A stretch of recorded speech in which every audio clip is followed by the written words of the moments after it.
boa tarde para todo mundo. Eu sou José Poloni, sou gestor educacional da Controlab. Eu quero agradecer a presença de todos aqui em mais um encontro online. Hoje o tema é Desvendando o Controle Interno, seguramente muito interessante. Então, dando continuidade aos nossos encontros direcionados para as nossas ferramentas da qualidade. Antes de iniciar, vou passar algumas informações. Então, nós temos aproximadamente 45 minutos de apresentação e 15, 20 minutos de perguntas no final, tá? Peço, por favor, para as perguntas serem colocadas no menu Atividades, no item Perguntas e Respostas, tá?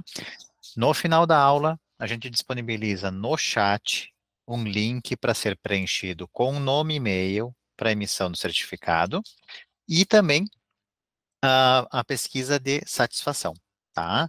Então, por favor, participem, né, da pesquisa de satisfação, porque é extremamente importante para nós o olhar de cada um de vocês sobre o encontro, tá? Então, agora, para a gente iniciar a nossa aula, eu vou passar a palavra para a nossa convidada, a Marília Correia. Ela é engenheira química pela PUC do Rio e analista técnica do setor gestão de serviços da Controlab. Marília, por favor, fique à vontade para a apresentação. Boa tarde a todos. Muito obrigada, doutor Poloni, pela apresentação e agradecer também a Adriana pelo convite de estar aqui hoje com vocês. Agradecer a presença de todos e hoje juntos vamos tentar desvendar o controle interno. Então sejam todos muito bem-vindos. Bom, para dar início, falar um pouco sobre a proposta do nosso encontro. Nós vamos abordar sobre o controle de qualidade, as ferramentas de controle de qualidade, como funciona o controle interno, que a gente vai ver que é uma dessas ferramentas, a importância, os documentos e as informações geradas pelo CI e também os benefícios da utilização das ferramentas de controle de qualidade. Então, para dar início, nós vamos começar primeiro tentando entender um pouco melhor sobre o que é o controle de qualidade laboratorial. Então, vamos pensar no seguinte cenário. Primeiro, a gente, paciente, está doente. A primeira coisa que a gente normalmente costuma fazer é ir ao médico. O médico, por sua vez, a fim de definir o diagnóstico, saber o que está acontecendo, normalmente passa alguns exames. Então, o paciente pega esses exames e vai até um laboratório ou um estabelecimento que realize análises de exames clínicos. O laboratório, por sua vez, ele libera os resultados desses exames ao paciente, que retorna ao médico. Então, nesse cenário, que é bem comum da nossa rotina, o que é esperado do laboratório, o que é esperado desses estabelecimentos que realizam esses exames?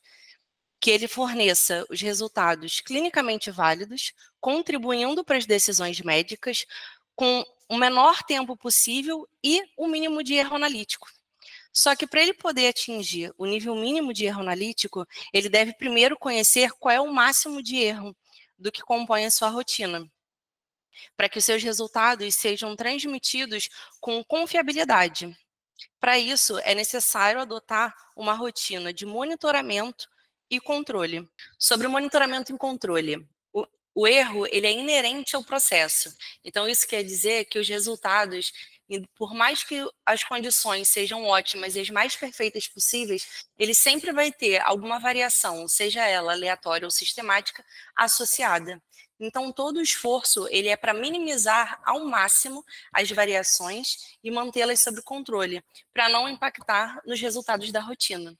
Então, o controle de qualidade nada mais é do que um conjunto de ações e fatores que vão auxiliar na precisão dos procedimentos, dos resultados, proporcionando uma maior confiabilidade que também é transferida aos pacientes.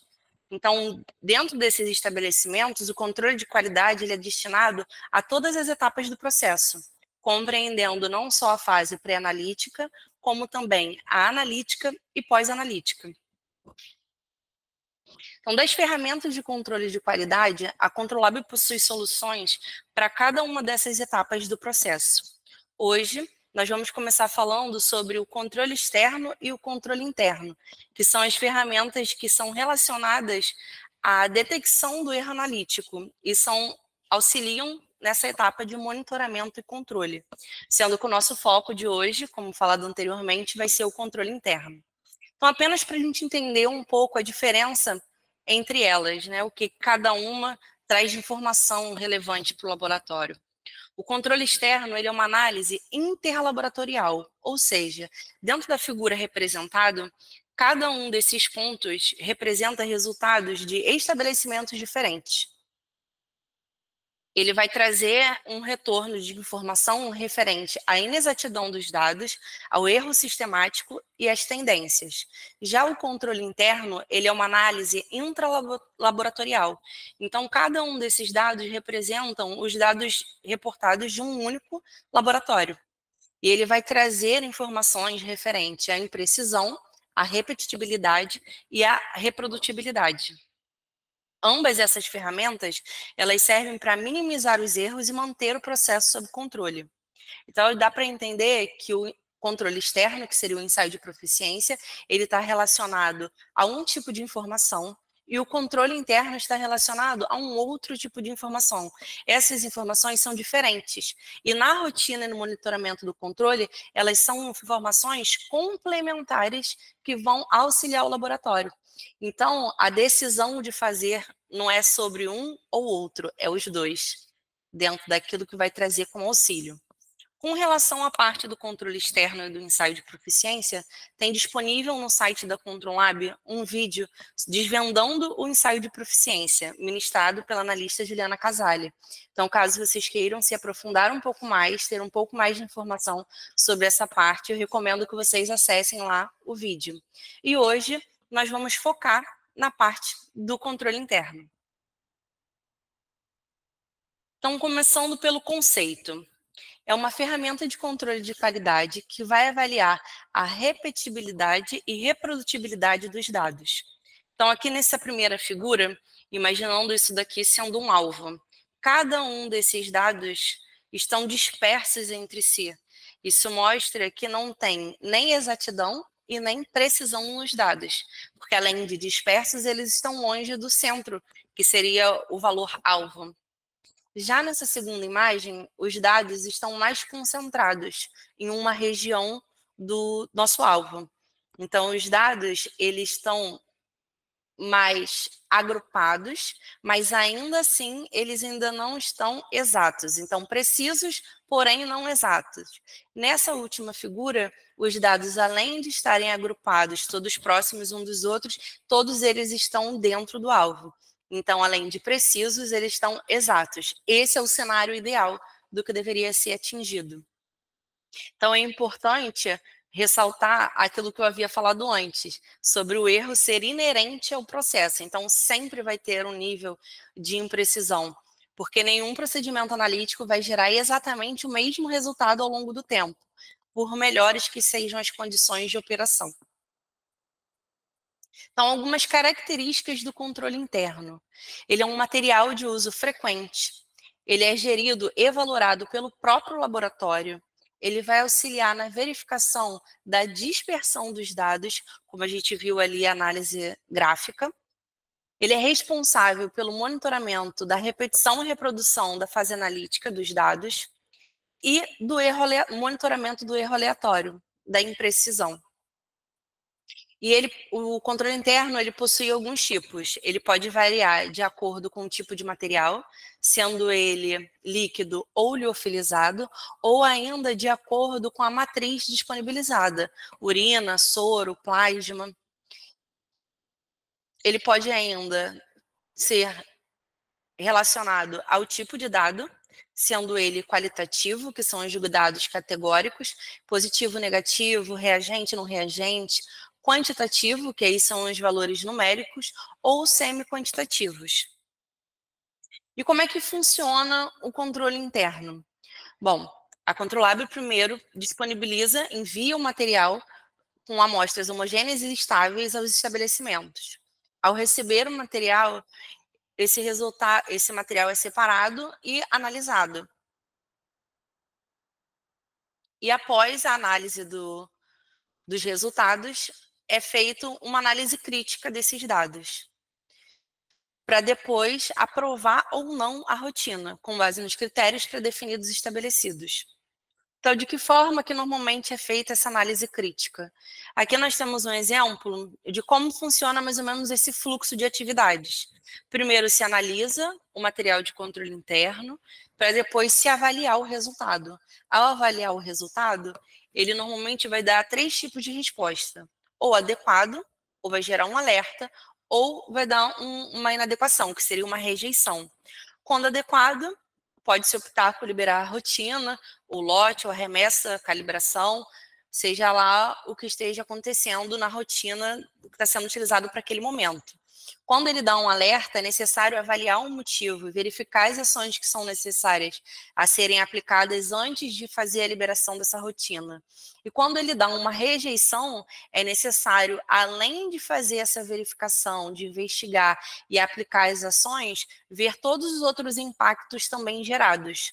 Então, normalmente, essa etapa, ela envolve, a análise crítica envolve as decisões, tomadas de decisões ou investigação, seja sobre a liberação da rotina ou a cada troca de lote do reagente, seja uma avaliação de remessa, uma calibração do sistema, uma manutenção, a necessidade de treinar os colaboradores que estão realizando aqueles exames, verificar o que de fato pode acontecer diante daquele resultado inesperado. Alguns dos fatores que podem contribuir e que devem ser verificados e avaliados durante essa etapa são bolha dos reagentes ou na tubulação do equipamento, erro no preparo dos reagentes, às vezes uma variação na energia elétrica ou temperatura que possam estar instáveis, uma queda de energia, erro de pipetagem, calibração e manutenção, a sensibilidade e a validade do kit reagente, que deve ser sempre verificada para ver se está dentro do prazo permitido, a mudança no calibrador, armazenamento inadequado e a deterioração dos reagentes.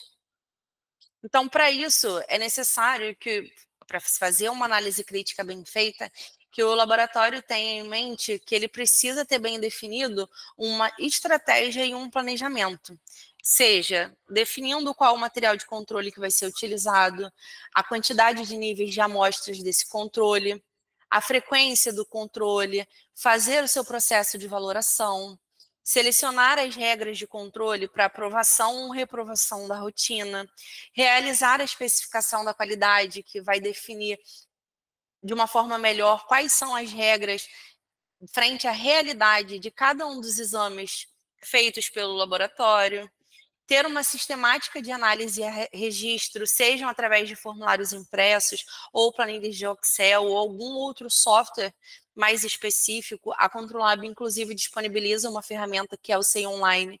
Mais na frente eu vou mostrar para vocês essa tela. Implantar o uso da CI. Resumindo, implantar o uso do CI na rotina e analisar todas as situações. Então, é necessário também que se tenha atenção em alguns cuidados no momento em que vai se traçar esse planejamento, essa estratégia, para se evitar ou praticar aquilo que é melhor recomendado frente às normas ou às diretrizes de boas práticas laboratoriais. Então, se evitar mais práticas como a repetição do controle sem a análise crítica do mesmo, depois dele dar um alerta ou uma rejeição, já passar o controle novamente sem fazer essa análise crítica antes, avaliar os fatores em comum em equipamentos multitestes, verificar e documentar a análise crítica e as ações corretivas das rejeições. Isso é muito importante porque facilita principalmente frente aos órgãos regulamentadores, quando pede para ver o que o laboratório tem feito, como forma que tem sido acompanhado isso na rotina. Definir essa estratégia a fim de diminuir as falsas rejeições. Não utilizar as mesmas regras de controle para todos os ensaios. Sempre analisar as características dos materiais de controle antes de colocar em uso. Realizar a valoração de novos lotes antes do lote antigo terminar, porque isso vai facilitar o acompanhamento ao invés de uma troca brusca e um resultado já vai poder controlar ali o que puder impactar de diferente. Então, tudo isso, o laboratório deve ter essa atenção, esse cuidado, realizar esse planejamento e essa estratégia para ele melhor definir as diretrizes que vão ser adotadas na rotina dele de controle. Sobre o controle interno, nós temos também as bulas, que vão junto com o nosso material de controle.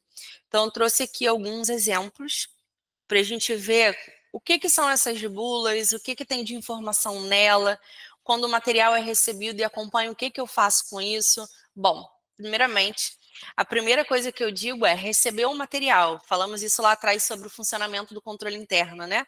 A Controlab envia o material, o participante recebe o material, depois ele dosa o material e depois ele faz a análise. Não, recebeu o material, primeira coisa, leia a bula. Leiam essas informações, porque elas são constantemente atualizadas e elas são importantes não só pela forma do como vai ser utilizado o material, mas também sobre o manuseio e o armazenamento dele. Então, nas bulas, nós vamos encontrar algumas informações que são de suma importância. A primeira coisa do que nós temos aqui é o nome do material de controle, para que não se confunda sobre o qual material está sendo utilizado quando é utilizado mais de um. A segunda informação nessa linha representa a apresentação do material, ou seja, a quantidade de níveis de controle, a quantidade de itens enviados para cada um desses níveis de controle e o volume de cada um desses itens, os frascos. Então, nesse caso, são 2 níveis, para cada um dos níveis é enviado 2 itens, ou seja, cada um dos níveis acompanham 2 frascos e cada um deles tem 500 microlitros, o volume da amostra. O lote, a informação do lote, a nomenclatura do lote do que está sendo utilizado, como uma forma também de manter a rastreabilidade da informação. E a validade. Importante falar aqui sobre a validade, que a validade corresponde à menor data entre os lotes que são disponibilizados. Então, vou fazer aqui um parênteses até um pouco maior. Cada um dos níveis de controle, ele pode ter validades diferentes, porque a validade está justamente relacionada diretamente ao material. Então, às vezes, o conjunto formado, ele pode ser formado por materiais que foram fabricados, produzidos em momentos diferentes. Então, eles podem sim ter validades distintas. E na bula vai ser sempre representada a menor validade do conjunto, ou seja, dos lotes do que tem a menor validade. Reforço ainda que os controles são enviados com mais de um nível como uma forma de ser utilizado em conjunto, porque isso vai auxiliar um melhor monitoramento da rotina. Exemplo, em alguns casos pode-se enviar um controle positivo e um negativo. Cada um vai estar analisando na rotina do laboratório, na rotina de análise, o comportamento dos dados frente a cada um desse tipo de situação. Quando o material dá positivo e quando o material dá negativo. Ou ainda, lotes, materiais de controle com diferentes concentrações. Isso vai permitir aquele acompanhamento do como o material, a rotina, né, está se comportando para concentrações mais baixas ou concentrações mais altas, ou concentrações, às vezes, próximas da sensibilidade ou do valor de corte. Então, é sempre quando é adquirido um material de controle interno e ele possui mais de um nível, todos esses níveis são para ser utilizados em conjunto na rotina. Outras informações que nós vamos encontrar é informação referente ao material de controle. Então, ali vai estar relacionado a matriz daquele material que está sendo recebido. Vai constar informações referente à estabilidade e o armazenamento do material quando ele é recebido. Aqui nós temos também uma informação referente à parte da alicotagem. O nosso material não tem ali uma recomendação para que seja feita a alicotagem, mas a gente sabe que a maioria dos laboratórios, isso é uma prática comum. Então, é importante que ao adotar isso na rotina, o laboratório garanta que todas as alíquotas vão estar homogêneas e estáveis entre si, para que não tenha nenhum interferente e isso não impacte na rotina. Temos ainda informações referentes ao procedimento de uso, ou seja, a forma do como aquele material ele deve ser analisado.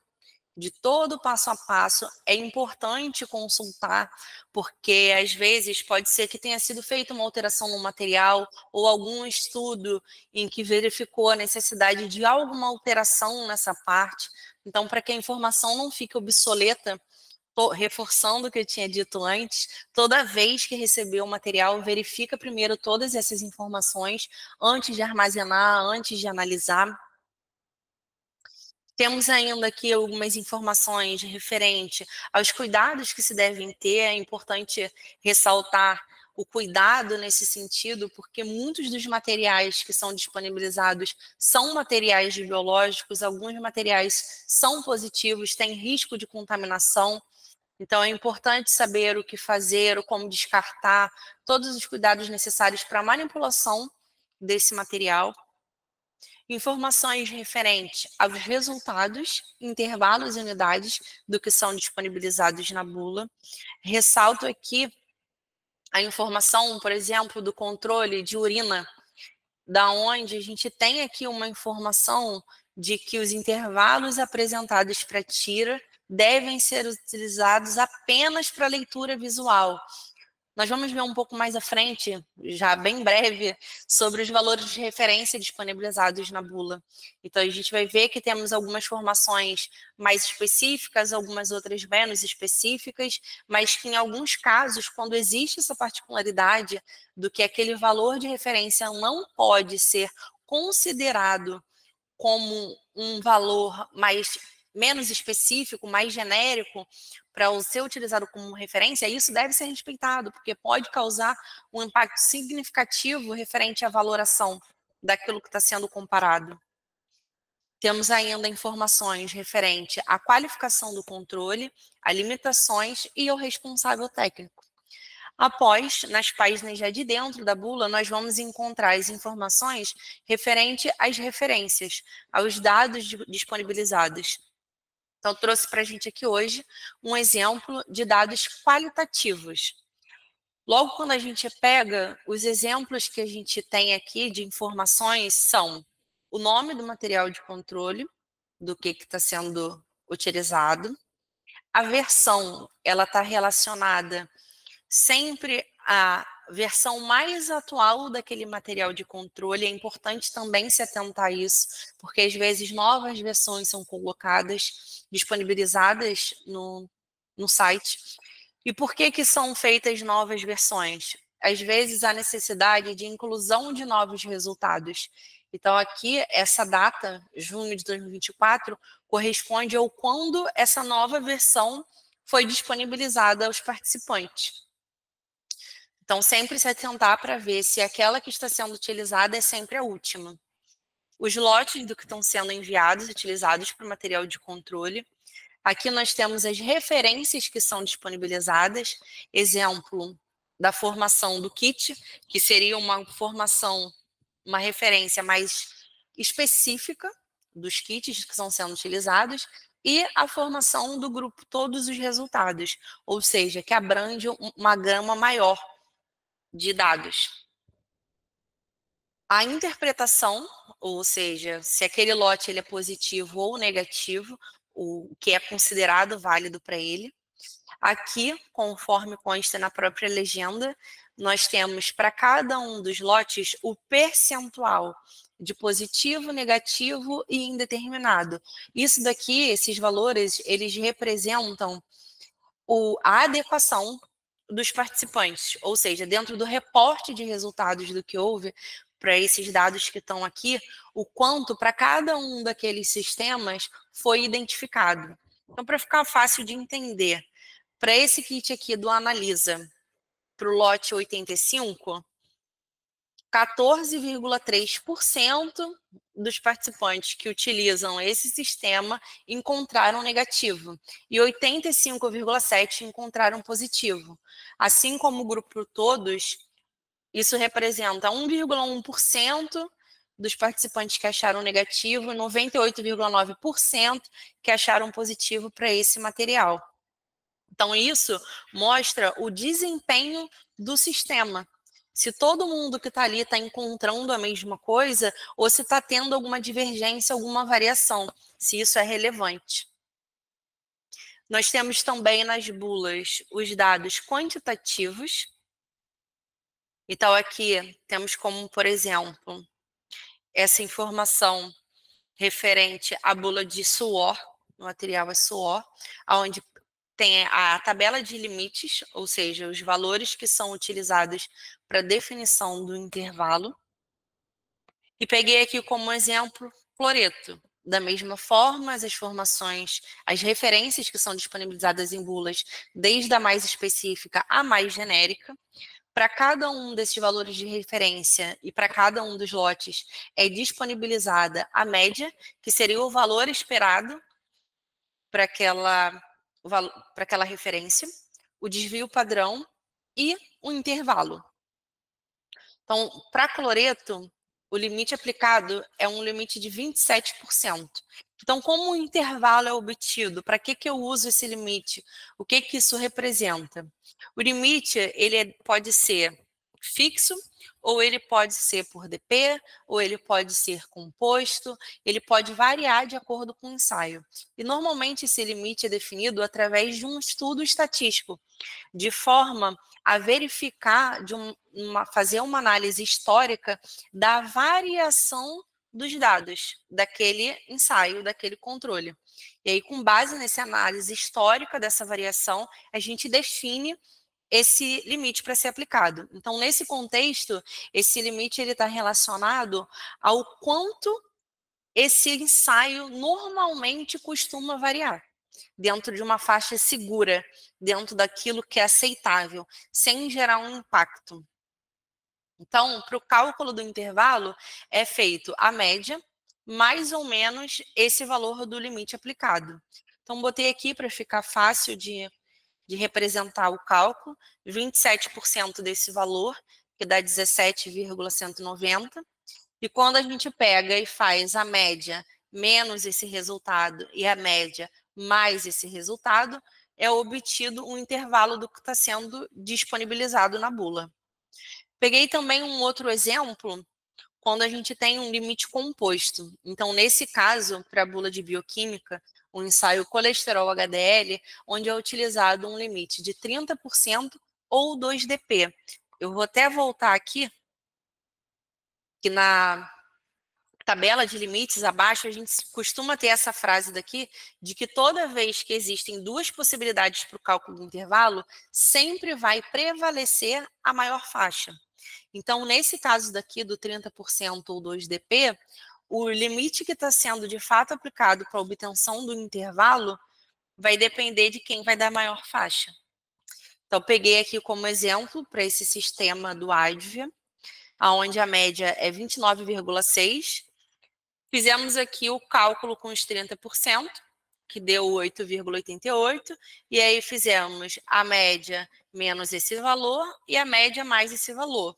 E realizamos o mesmo cálculo para o 2-DP. Então, 2 vezes o DP é 0,9, que dá 1,8. Então, a média menos esse valor e a média mais esse valor. Isso é o que vai gerar o resultado. Então, nesse caso, para o 30%, a faixa ficou de 20 a 38. Para o 2-DP, a faixa ficou de 27 a 31. Então, por DP, a faixa, o intervalo, ele ficou menor. Então, para fins de disponibilização do resultado, foi considerado o valor maior. Nesse caso, o limite aplicado é o dos 30%.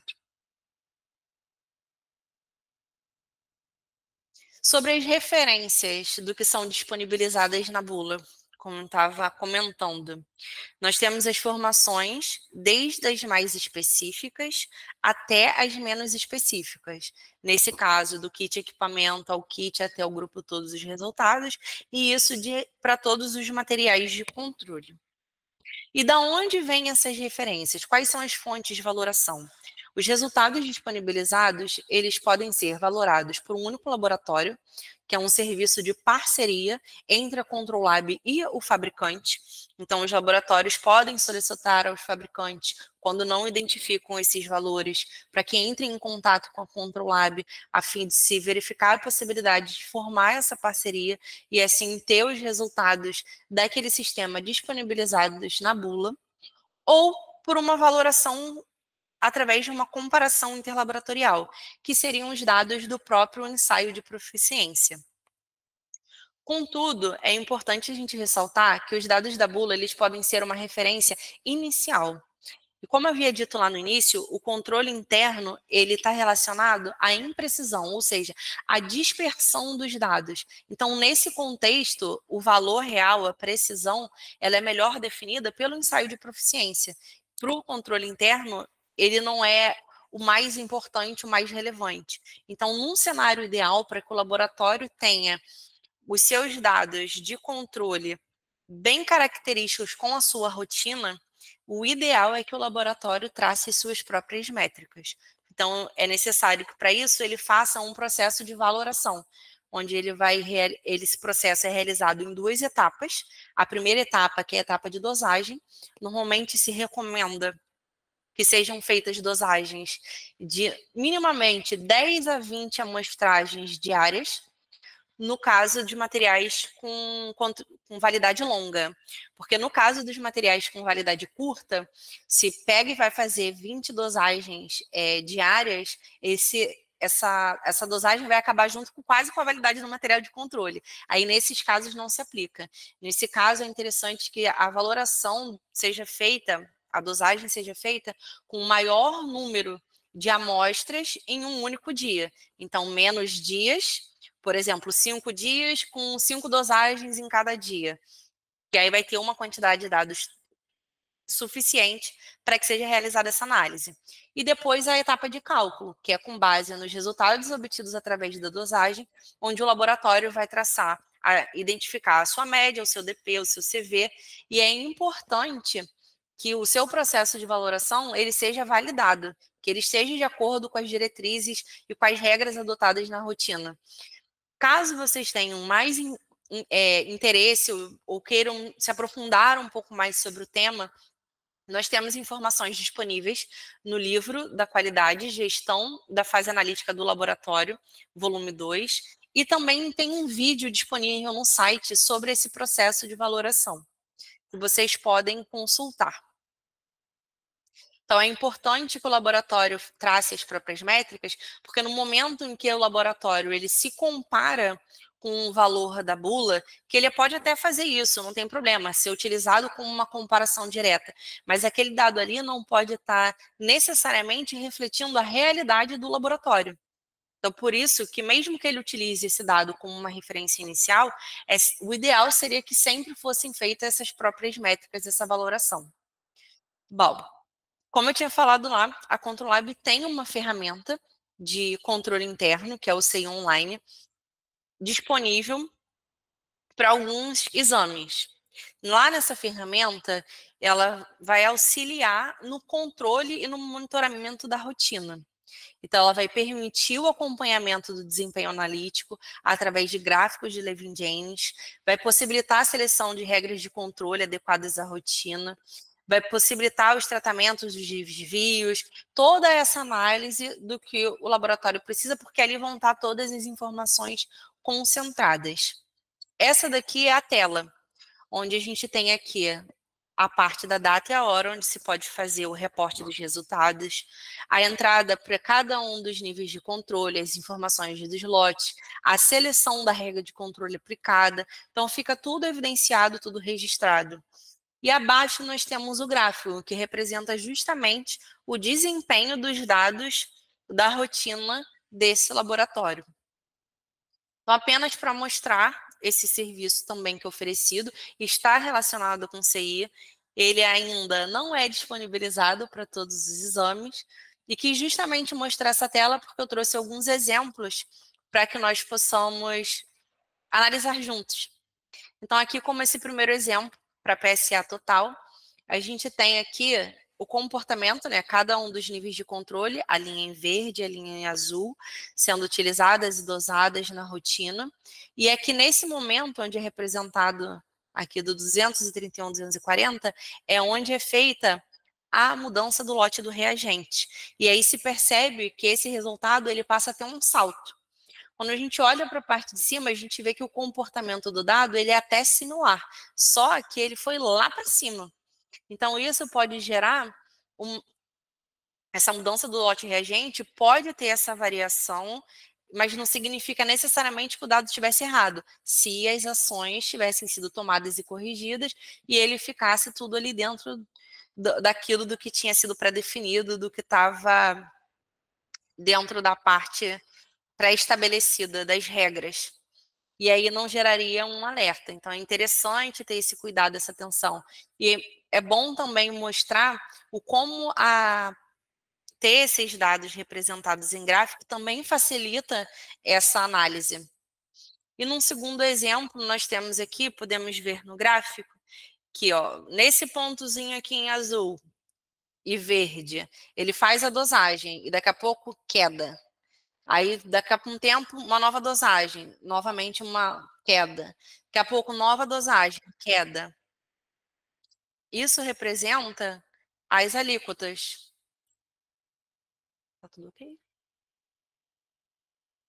Isso representa as alíquotas, a alicotagem. Então, quando aquilo que eu tinha falado antes, é necessário garantir que as alíquotas estejam homogêneas e estáveis entre si, para que não tenha nenhum tipo de interferência e não impacte no resultado. Então, aqui fica bem evidente quando há a perda de estabilidade da alíquota. Então, esses resultados têm essa queda. Chegando perto do final, nós temos as nossas considerações. Então, primeiro, um resumo de tudo que a gente viu aqui até agora sobre o controle interno.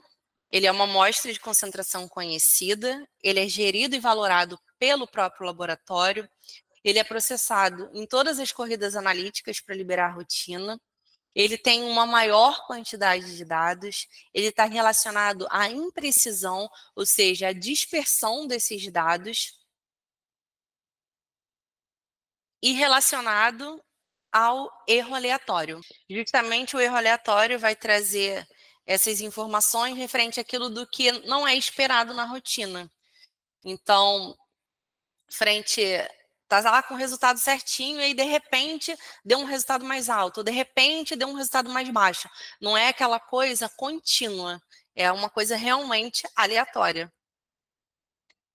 Dito isso, os benefícios da participação do controle de qualidade. Então, o porquê que o laboratório deve participar, deve realizar. Ele auxilia na melhoria da prática laboratorial, aumentando a segurança e a confiabilidade dos dados do que é passado ao paciente. Ele está relacionado à imprecisão dos ensaios em diferentes métodos, então vai auxiliar nessa caracterização, nessa identificação. A identificação de falhas e interferentes, auxiliando, à medida que isso é identificado, nas ações corretivas ou preventivas, vai evidenciar a conformidade frente aos órgãos reguladores que podem solicitar, mas o que foi feito nesse dia? E aí se tem o registro histórico de tudo o que foi feito, de toda a análise crítica, de tudo que foi evidenciado e as ações tomadas. Ele verifica o uso do sistema, se o uso do sistema analítico está sendo eficiente, ou se de repente é necessário fazer uma substituição, seja da metodologia ou do sistema utilizado. Ele vai gerar alertas para tomada de decisão, ou seja, vai estar mostrando ali se aquele resultado ele foi inesperado, se aquele erro ele é aceitável ou não, tudo para conduzir a melhoria contínua. Isso porque o que se espera que não ocorra na realidade dos laboratórios. Então, trouxe aqui casos reais do que normalmente acontece, que costuma acontecer, mas não se espera, como, por exemplo, desse caso que o laboratório foi condenado a indenizar a família de um adolescente porque recebeu um diagnóstico errado de leucemia. Então, pensa no como fica a pessoa, no como fica a família, no impacto do que você ter um histórico de uma doença grave e de todo o tratamento que você vai ter que fazer sobre aquilo, isso impacta na pessoa emocionalmente, psicologicamente. Temos também dentro uma notícia aqui do The Guardian, onde 23 pessoas morreram por conta de resultado de falso negativo para o Covid. Então, foram pessoas que deixaram de receber o auxílio necessário daquilo que precisavam de serem internadas porque o diagnóstico foi errado, levando a óbito. Então, assim, um caso bem grave. Então, a contínua participação nos programas de controle de qualidade e a correta análise crítica, ela vai garantir que as notícias como essas não sejam uma realidade frequente. E pensando também para o outro lado, não só o que acontece com as pessoas, mas também com o próprio laboratório, com o próprio estabelecimento, que frente a uma notícia dessa, acaba tendo a sua confiabilidade, a sua responsabilidade frente às pessoas um pouco duvidosa, um pouco de, ai meu Deus, e agora? Estou com o exame marcado lá amanhã, será que eu vou fazer? E isso também. Bom, finalizando o nosso tema de hoje, eu gostaria ainda de acrescentar que nós temos disponíveis no site da Controlab a medida de educação continuada e algumas referências bibliográficas que ficam disponíveis para consulta. Algumas delas já foram citadas durante o treinamento, mas outros materiais também estão lá disponibilizados para consulta de vocês. Eu espero que tenha sido claro, que vocês tenham gostado e me disponho agora às dúvidas. Muito obrigada.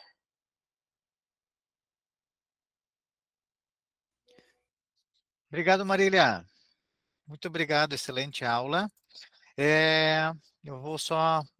a gente está, então, finalizando essa etapa da apresentação, né, e a gente vai para a parte de perguntas. Só para reforçar, eu coloquei o link da pesquisa ali no chat, tá?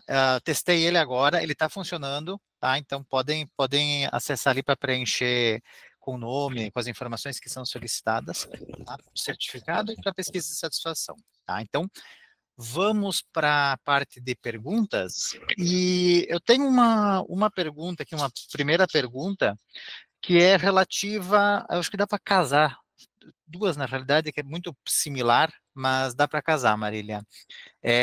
Se o equipamento não constar na bula do controle interno, o que eu devo fazer? E na realidade a outra, que é basicamente igual, pequena variação, quando o meu kit não consta na bula, qual referência devo usar? Muito bem, estão bem correlatas mesmo. Com relação a isso, a primeira coisa do que eu tenho para reforçar é que a valoração, a referência na bula, ela não é a prioridade. Ela não é assim tão relevante e importante quando a gente fala do controle interno. Que o ideal é sempre que o laboratório ele trace as suas próprias métricas, para que através disso esteja cada vez mais relacionado com a própria rotina, seja bem real com a rotina do que ele está utilizando.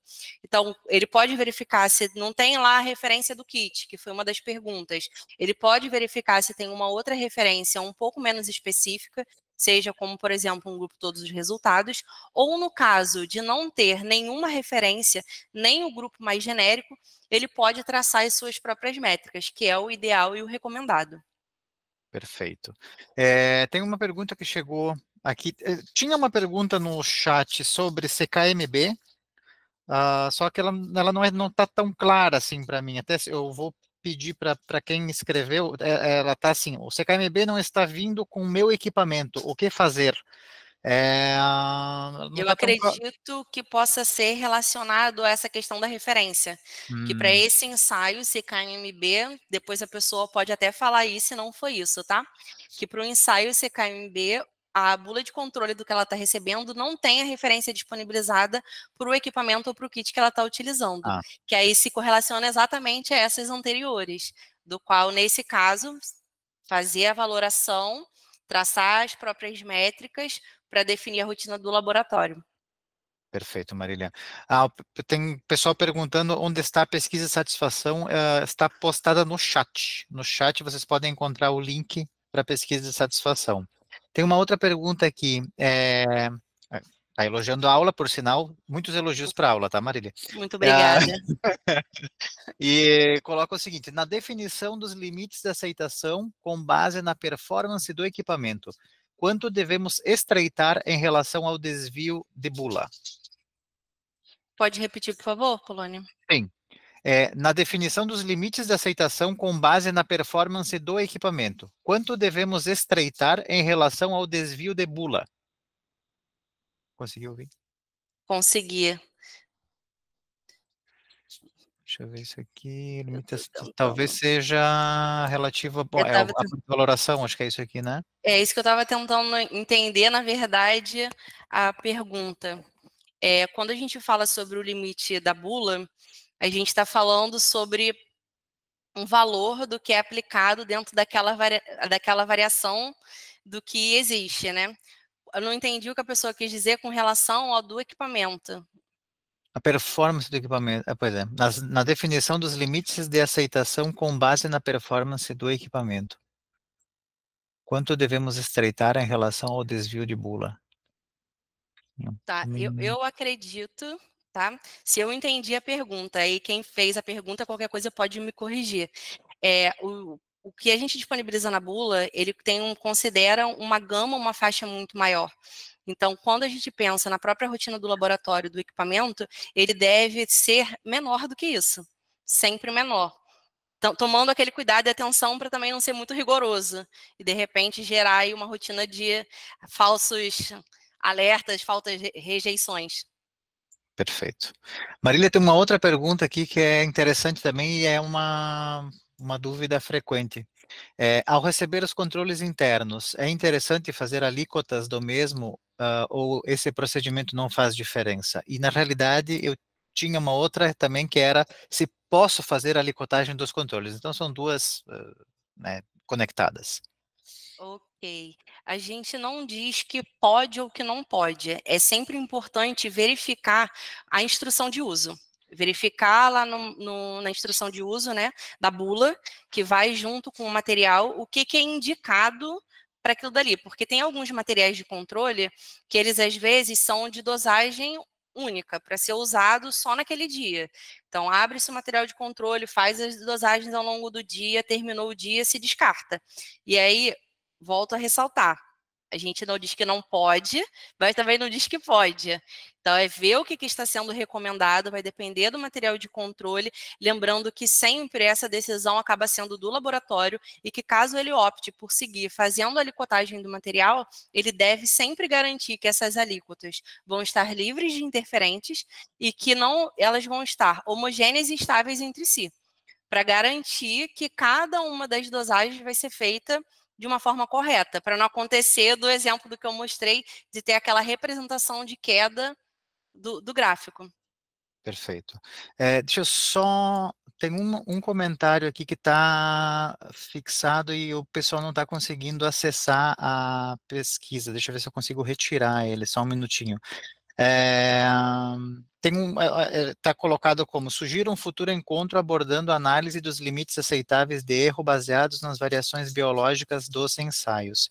Eu só preciso retirar que ele está fixo, acho que agora o pessoal vai conseguir acessar a informação. Tem uma série de comentários aqui, na realidade, vai ser difícil da gente conseguir atender todos, mas eu quero dizer que fiquem tranquilos quanto a se a sua pergunta não foi respondida ou se ficar alguma dúvida, vocês podem fazer contato com a gente e a gente vai enviar a resposta para a dúvida que ficou pendente, tá? Se ficar gravado, sim, a aula fica gravada, a gente sempre disponibiliza a gravação da aula para vocês poderem acessar, assistir posteriormente, tá? Deixa eu ver se eu encontro mais alguma informação, mais alguma pergunta pontual aqui, só um minutinho, tá? É que estava fixo e ficou para cima aqui, eu estou procurando, só um pouquinho. Aqui, isso aqui é interessante Sem também, ó. problemas. Vamos ver. Num laboratório de 24 horas, o controle de qualidade uma vez a cada plantão ou uma vez a cada 24 horas. Está perguntando, creio eu, se é suficiente, se precisa ser mais, enfim, né? Está colocado dessa forma. E agradecendo pela aula. Muito bem.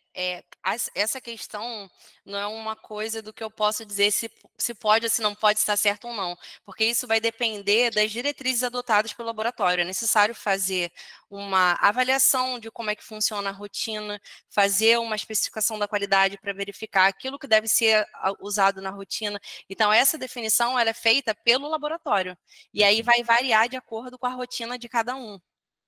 Perfeito. Marília, perguntam se o CI online é gratuito ou pago também. o nosso programa, o CEI Online, se ele é disponibilizado gratuitamente ou se ele é pago. Tá mutado, tu tá mutada. Tá mudo o teu microfone, Marília. O CEI Online, ele não está disponível para todos os materiais de controle. Eu acho que isso é importante de ser falado, porque às vezes a gente pode querer utilizar um e ele ainda não está lá. Essa informação quanto à relação à parte de pagamento, eu vou só confirmar, porque aí não faz parte, vamos botar assim, da minha responsabilidade, né? Eu não tenho essa informação aqui em mãos, mas vou verificar e dou um retorno já. Ó, eu acabei de receber a informação que o CEI Online é gratuito para quem usa os materiais da Controlab. Tá mudo de novo, Perfeito. Maria. Tá ótimo, perfeito.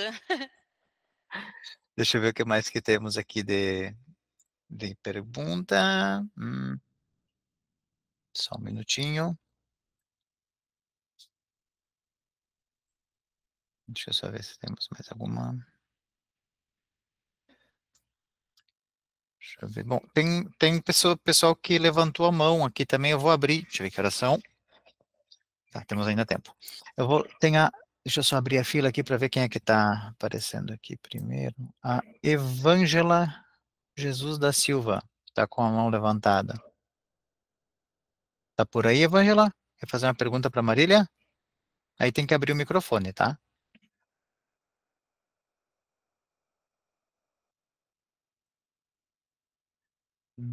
Não. Às vezes o pessoal levanta a mão, mas não é sem querer. Tudo bem, tudo bem. Deixa eu ver aqui mais que temos aqui. Só um minutinho.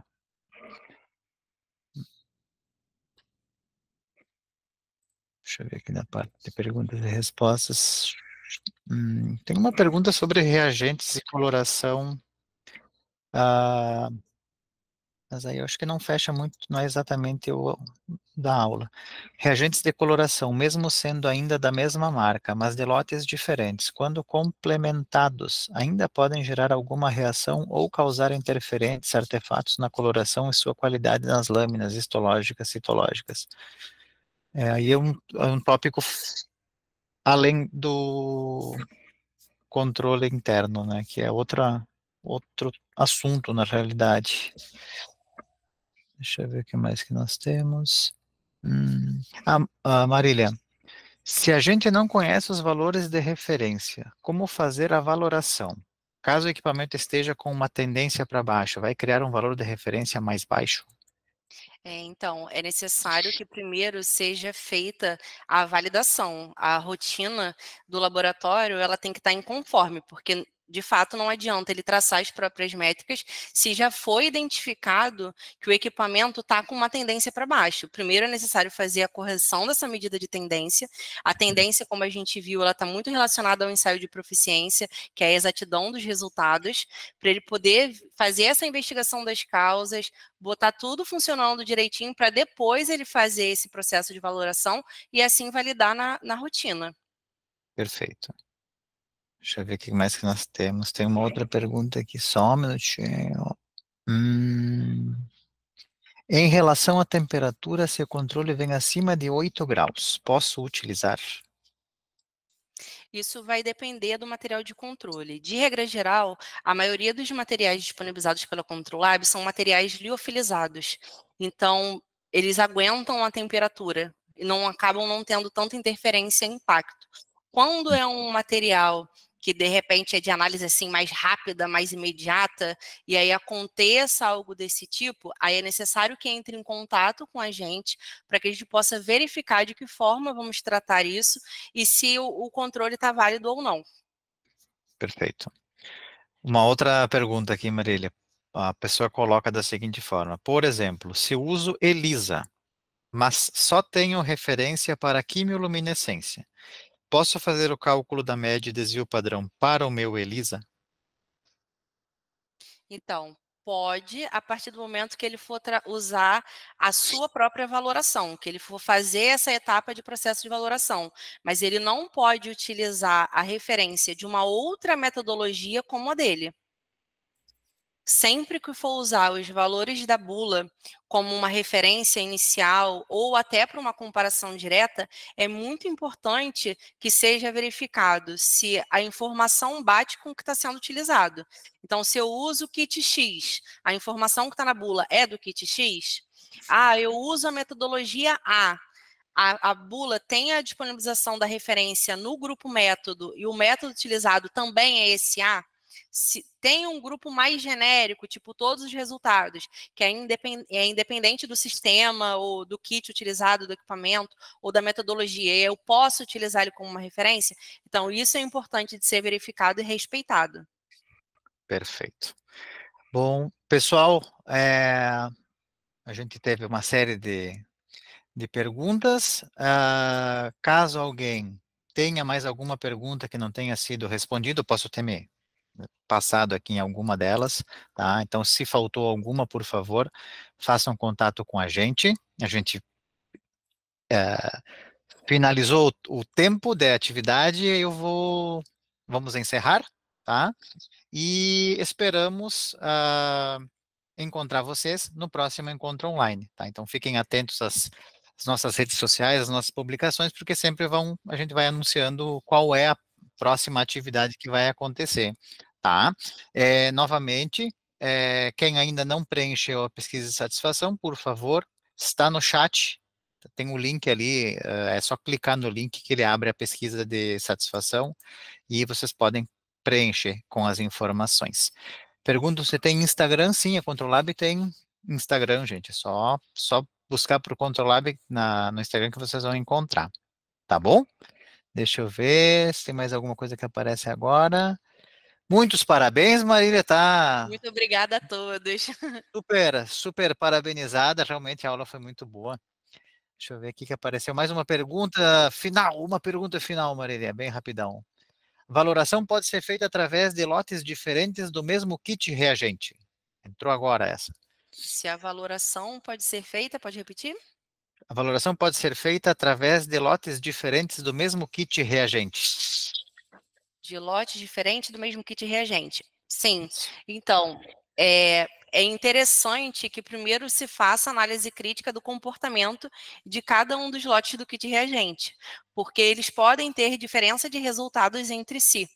Então, a valoração, normalmente, a cada vez que se troca o lote do kit, é feita uma nova valoração.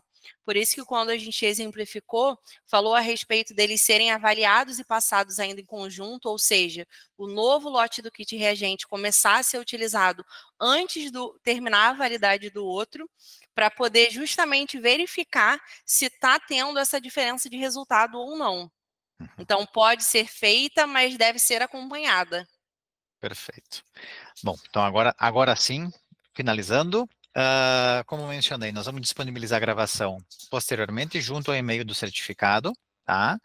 E as perguntas que não foram respondidas, por favor, podem fazer contato com a gente, caso tenha alguma dúvida ficado, que a gente responde posteriormente também. Tá bom, pessoal? Então, nos vemos no próximo encontro online. Obrigado, Marília. Obrigado a todos Obrigada, que Polônia. estiveram Obrigada a conosco. todos. Valeu. Até a próxima. Até. Tchau, tchau.